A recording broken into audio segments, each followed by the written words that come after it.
السلام علیکم ورحمۃ اللہ وبرکاتہ۔ بسم اللہ الرحمن الرحیم، رب اشرح لی صدری ویسر لی امری واحلل عقدۃ من لسانی یفقہوا قولی۔ آیت نمبر 53 سورہ نساء۔ ام کیا لہم ان کے لیے نصیب حصہ ہے من الملک من سے ملکی بادشاہی سے، فَإِذًا پس جب لا نہیں یؤتون دیں گے وہ ناس لوگوں کو نقیرا کھجور کے شغاف برابر بھی۔ تو کیا ان کا کوئی حصہ ملک میں ہے، بادشاہی میں ہے؟ ملک یعنی جو ملک کہتے ہیں نا، ملک کی بادشاہی کو کہتے ہیں نا، کیا ان کے پاس بادشاہی کا کچھ حصہ ہے؟ تو لوگوں کو وہ تل برابر بھی نہ دیں گے، یعنی کھجور کی گٹھلی کے شغاف کے برابر بھی کچھ نہ دیں گے۔ یعنی یہاں یہود کی مشہور صفت یعنی بخل کا ذکر کیا جا رہا ہے۔ اگر ان کے پاس کسی ملک کی حکومت بھی ہو تو وہ کسی کو پھوٹی کوڑی تک نہ دیں گے۔ اور ان کے بخل کا دوسرا پہلو یہ ہے کہ وہ اتنے تنگ نظر ہیں کہ حق بات کا اعتراف کرنا بھی ان کے لیے محال ہے، کیونکہ یہ مشرکین مکہ کو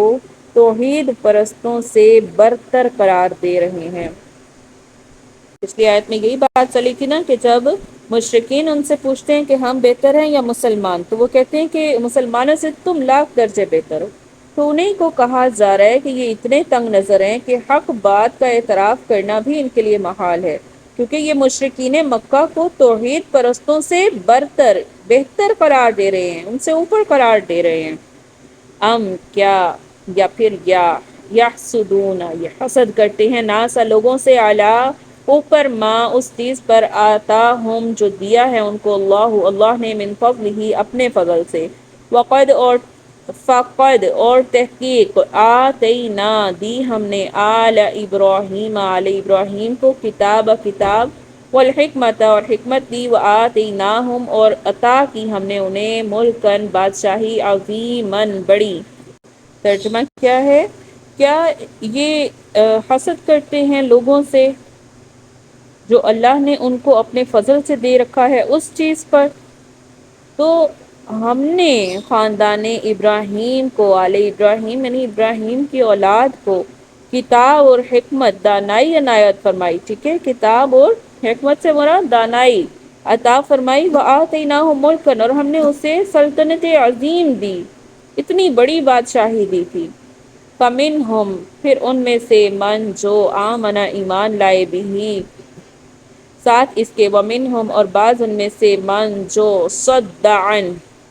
جو باز رہے، وکفا اور کافی ہے، بجہنم جہنم سعیرن جلانے والی کافی ہے۔ پچھلی آیت میں دیکھیے یہ جو ابھی ہم نے پڑھی، کیا وہ اس چیز سے حسد کرتے ہیں جو اللہ نے اپنے فضل سے ان لوگوں کو عطا کیا ہے؟ یہاں دوسرے لوگوں سے مراد مسلمان ہیں، یعنی جنہیں دن بدن عروج حاصل ہو رہا ہے، وہ خود بخود دن بدن کیا ہو رہے ہیں؟ بہتر ہو رہے ہیں۔ اور جو یہود و نصارہ ہیں، جو مشرک ہیں، وہ دن بدن ذلیل سے ذلیل تر ہو رہے ہیں۔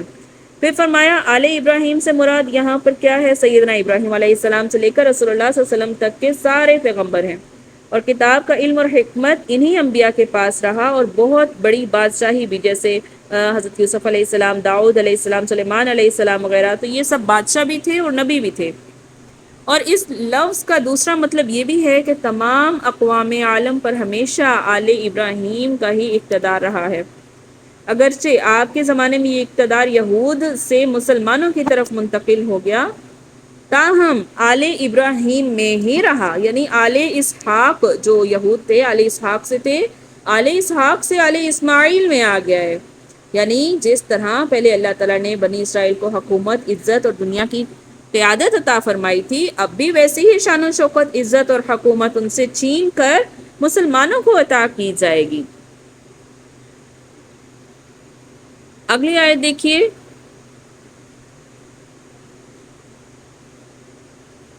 اچھا، یہاں ایک چیز رہ گئی، فَمِنْهُمْ مَنْ آمَنَ بِهِ وَمِنْهُمْ مَنْ صَدَّ عَنْهُ، تو اس سے مراد پھر ان میں سے بعض نے اس کتاب کو مانا اور بعض اس سے رک گئے، یعنی انکار کیا، اور جہنم کا جلانا ان کے لیے کافی ہے۔ تو اس آیت کے بھی دو مطلب ہو سکتے ہیں، ایک یہ کہ اسحاق علیہ السلام کی اولاد میں سے انبیاء مبعوث ہوتے رہے، ان سب پر بھی یہود ایمان لائے تھے، اور بہت سے انبیاء کا انکار کر دیا تھا اور بہت سے نبیوں کو قتل بھی کر دیا تھا۔ تو اس لحاظ سے اس آیت کے مخاطب جو ہیں وہ صرف یہود ہیں۔ دوسرا مطلب یہ ہو سکتا ہے کہ اگر بنو اسحاق کے بجائے آل ابراہیم ہی سمجھا جائے تو رسول اللہ صلی اللہ علیہ وسلم پر ایمان لانے والے تو بنو اسماعیل تھے اور انکار کرنے والے بنو اسحاق یعنی یہود و نصارہ تھے۔ بہرحال جو بھی انبیاء کی دعوت سے انکار کرتا رہا یا دوسروں کو روکتا رہا تو اس کو لازماً آخرت کا عذاب ملے گا، اس سے دوچار ہونا پڑے گا، اپنے اپنے جرائم کے مطابق انہیں سخت سے سخت سزا دی جائے گی۔ یہ لوگ دنیا میں حسد کی آگ میں جلتے ہیں تو آخرت میں جہنم کی آگ میں جلتے رہیں گے، ہے نا یہاں پر وَكَفَىٰ بِجَهَنَّمَ سَعِيرًا، تو ان کو جلانے کے لیے دوزخ کی آگ ہی کافی ہے۔ ان الذین، بے شک وہ لوگ کفروا جو کافر ہوئے بھی آیاتنا ہماری آیتوں سے، یعنی جنہوں نے انکار کیا کفر کیا ہماری آیات کا، سوف البتہ نصلیہم داخل کریں گے ہم انہیں نارن آگ میں داخل کریں گے، کلما جب ناضجت گل جائیں گے، جلودہم ان کے چمڑے ان کی کھالیں گل جائیں گی، بدلناہم بدل دیں گے ہم ان کو جلودن نئی کھالوں سے، غیرہا سوائے اس کے، لیذوقوا تاکہ چکھو عذاب عذاب کو، ان اللہ بے شک اللہ کان ہے عزیزاً غالب، حکیماً حکمت والا۔ استغفر اللہ، یعنی جن لوگوں نے ہماری آیتوں سے کفر کیا ہے انہیں ہم یقیناً آگ میں ڈال دیں گے، جب ان کی کھالیں پک جائیں گی ہم ان کے سوا اور کھالیں ان سے بدل دیں گے تاکہ وہ عذاب چکھتے رہیں۔ استغفر اللہ، یعنی کھالوں کی تبدیلی اس لیے کی جائے گی کہ ان کی تکلیف میں کمی کی بجائے کچھ اضافہ ہی ہوتا رہے، کیونکہ جلی ہوئی کھال کو جلانے سے تکلیف نسبتاً کم ہوتی ہے نا، تو اس لیے کھالوں کو بدلتا رہیں گے اللہ تعالیٰ۔ والذین، اور وہ لوگ آمنوا جو ایمان لائے، وعملوا اور عمل کیے، صالحات نیک عمل کیے، سندخلہم تو ضرور البتہ جلد ہم داخل کریں گے ان کو جنات جنتوں میں یا باغات میں، تجری بہتی ہیں، من تحتها الانہار اس کے نیچے سے نہریں، خالدین ہمیشہ رہیں گے، فیہا اس میں، ابداً ہمیشہ۔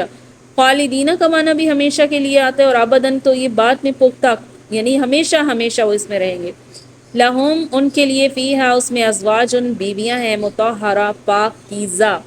وندخلہم داخل کریں گے ہم ان کو، ظلا ظلیلا، یہ ذلیل والا زو نہیں، یہ زو ہے، اس کے معنی ہے سایہ دار، چھاؤں میں۔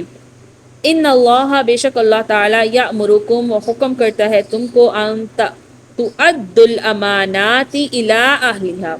حکم کیا کرتا ہے کہ ان تؤدوا پہنچا دو، امانات امانتیں، الی اہلہا ان کے مالکوں کو،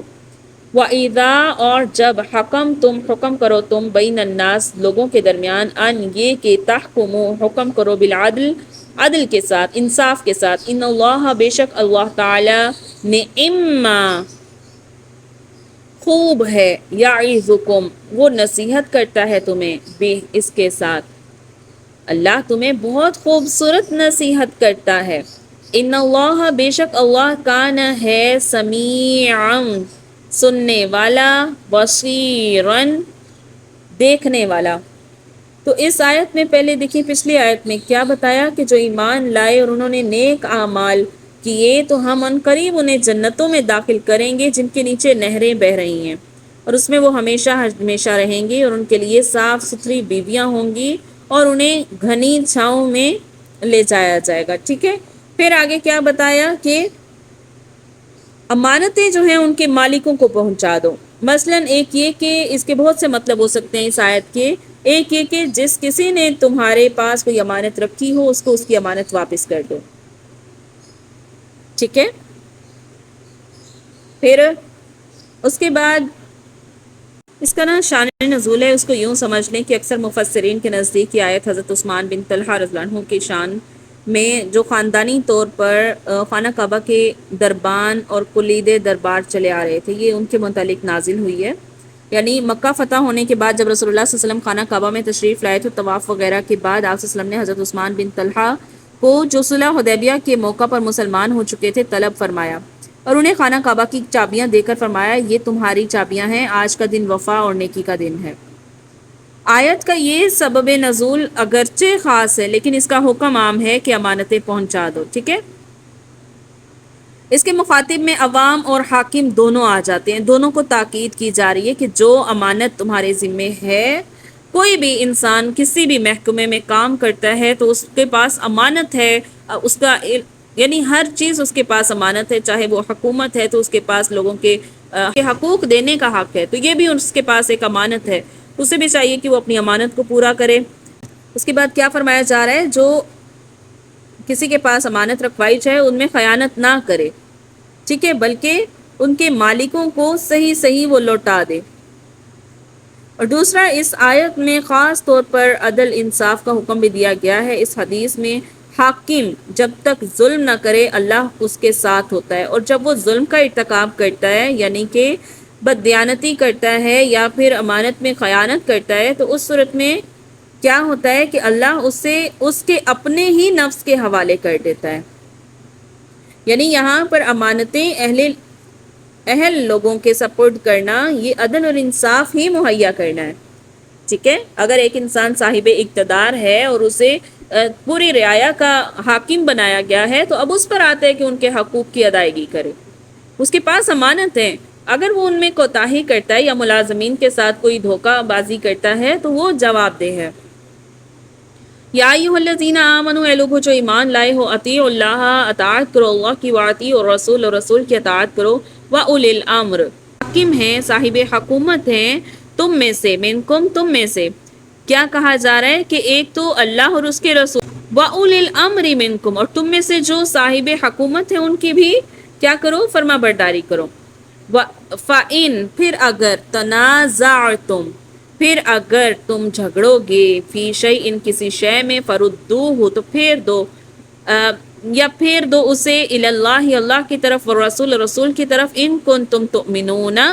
اگر ہو تم ایمان لاتے، باللہ، اللہ پر، والیوم الآخر، اور آخرت کے دن پر،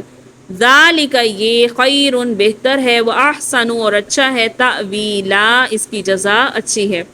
تو آیت کو دوبارہ دیکھیے، یہاں سے فَإِن تَنَازَعْتُمْ، اور اگر تم کسی بات میں اختلاف کرتے ہو، تو اگر اللہ اور روز آخرت پر ایمان رکھتے ہو تو اس میں اللہ اور اس کے رسول کے حکم کی طرف رجوع کرو، یہ بہت اچھی بات ہے، ٹھیک ہے، اور اس کی جزا بھی کیا ہے، اچھی ہے اور اچھا بدلہ ہے، اس کا انجام کے لحاظ سے بھی اچھا ہے۔ یعنی یہاں پر اولو الامر جو آیا ہے یہ اپنے میں سے اختیار والے، اس سے مراد بعض کے نزدیک عمرا اور حکام وغیرہ بھی ہیں، اور بعض کے نزدیک علماء اور فقہا بھی ہیں، اس لفظ سے مراد نا، یعنی ایک صاحب حکومت لوگ بھی ہیں، اور بعض کے نزدیک علماء اور فقہا بھی مراد ہے، مفہوم کے اعتبار سے دونوں ہی مراد لیے جا سکتے ہیں۔ مطلب یہ کہ اصل اطاعت تو اللہ ہی کی ہے، ٹھیک ہے، حکم صرف اللہ ہی کا ہے، لیکن رسول اللہ صلی اللہ علیہ وسلم کی منشا الہی کا مظہر، اسی کی مرضیات کا نمائندہ ہے، یعنی رسول اللہ صلی اللہ علیہ وسلم اگر کسی بات کا حکم دیتے ہیں، خود سے حکم نہیں دیتے، وہ بھی اللہ ہی کی طرف سے جو ہے ان کو وحی کی جاتی ہے، تو تم اسی پر عمل کرتے ہو۔ پھر یہاں پر آتا ہے کہ سورہ نساء کی آیت نمبر 80 میں، جس نے رسول کی اطاعت کی اس نے اللہ کی اطاعت کی، جس سے یہ بات واضح ہو جاتی ہے کہ حدیث بھی اسی طرح دین کا ماخذ ہے، جس طرح قرآن کریم ہے، جیسے قرآن کے احکامات پر عمل کرنا ہے ویسے ہی حدیث کی باتوں پر بھی عمل کرنا ہے، حدیث کو جھٹلانا نہیں ہے۔ اس کے بعد کہا جا رہا ہے کہ اگر تم میں کوئی جھگڑا ہوتا ہے، کسی بات میں اختلاف ہوتا ہے، تو اگر تم اللہ اور روز آخرت پر یقین رکھتے ہو تو اس میں اللہ اور اس کے رسول کی طرف رجوع کرو۔ تو اللہ کی طرف لوٹانے سے مراد قرآن کریم، اور رسول سے مراد تو حدیث ہے نا، یہاں پر دیکھیے نا، الی اللہ، لوٹاؤ اللہ کی طرف، اور رسول، اور رسول، تو رسول سے مراد یہاں پر حدیث رسول ہے،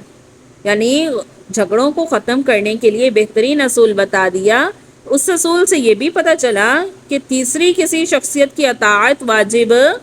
نہیں ہے۔ سب سے پہلے اگر کوئی جھگڑا ہوتا ہے تو کتاب اللہ سے مدد لی جائے گی، اللہ کی طرف دوڑا جائے گا، اللہ سے مدد مانگی جائے گی۔ اگر وہاں سے مسئلے کا حل نہیں ہوتا تو پھر رسول کے پاس دوڑا جائے گا، رسول کی سنت کو دیکھا جائے گا، رسول کے اسوہ حسنہ کو دیکھا جائے گا،